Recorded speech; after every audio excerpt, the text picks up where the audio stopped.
D चौक जाने का फैसला पार्टी के लिए नुकसानदा साबित हुआ। एहतजाज लीड करने के लिए बुशरा बीबी और गंडापुर में लड़ाई भी हुई। आगाज में गंडापुर ही मुजाहिरीन को लीड कर रहे थे एंड इसी वक्त बुशरा बीबी नमूदार हो गईं, जिस पर गंडापुर खुश नहीं थे। हुकूमत से ये मामला तय था कि मुजाहिरीन को आखिरी पॉइंट तक जाने दिया जाएगा, जबकि वहां से एहतजाजी रैली को डाइवर्ट करना है, डी चौक के अंदर नहीं आने देना। हुकूमत नर्वस हो गई थी।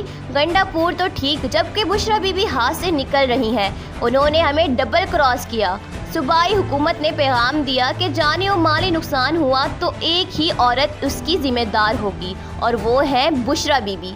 जब एक्शन शुरू हुआ तो गंडापुर और बुशरा बीबी वहाँ से चलते बने, यहाँ तक कि दोनों एक ही गाड़ी में रवाना हुए और उन्हें भगाने का रास्ता भी दिया गया। मज़ीद खबरों के लिए DNews 24 TV देखते रहें और हमारे चैनल को सब्सक्राइब, लाइक, कमेंट और शेयर करना ना भूलें।